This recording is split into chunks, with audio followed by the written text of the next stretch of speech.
This hooded man is very creepy, as long as he eats something from a dead person's life. He can take on the appearance of the dead person, although it can only exist for 2 minutes. But it can fulfill the wish of the family of the deceased. Many people pay to see their dead relatives. The owner of the bar makes a fortune from this.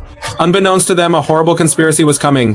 One day a man came to the bar seeing the bar owner. He didn't say anything. He just threw out $2,000 and said he wanted to see a dead woman. The owner was also strange this day. Not only did he not take the order, instead he kicked the man out aggressively. That night the boss's daughter was about to go to bed. She was suddenly awakened by something, and vaguely heard someone walking downstairs. So she carefully went downstairs to check. No one responded when she called out.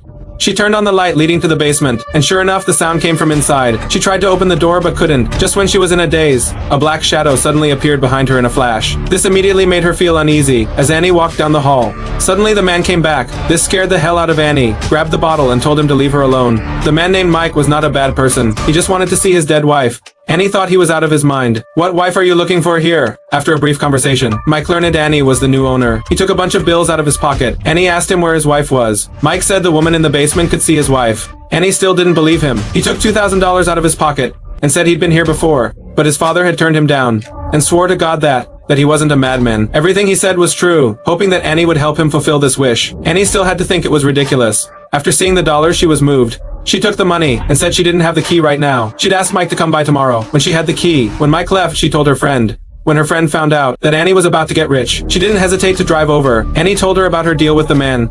Her friend did get a little worried about Annie, but Annie didn't take it personally. She took the money anyway. She also wanted to see what was in the basement. The next day, Mike arrived on time. Annie took the key and opened the basement door. Strangely enough, it was empty.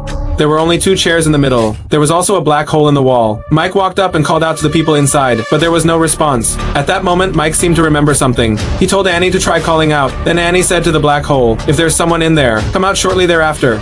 A black hand came out of the hole, and there was a bag on its head. Annie's friend was terrified and told Annie to get out of there. But Annie stood there in shock. Mike said calmly, "I need your help to summon my dead wife and say goodbye." But the monster ignored Mike's words. Turns out it only obeyed Annie's orders. Annie ordered the monster to sit down and uttered a request to the freak. He wanted to see his dead wife. The monster extended its horrible claws. Then Mike pulled out his wife's ring. The freak got the ring and lifted the hood, then opened his mouth wide and swallowed the ring. After a while, the monster let out a horrible roar, and the next second, the black hand turned into a normal hand. Mike knew it was a success. He was happy and went to lift the hood. The result was even more unbelievable.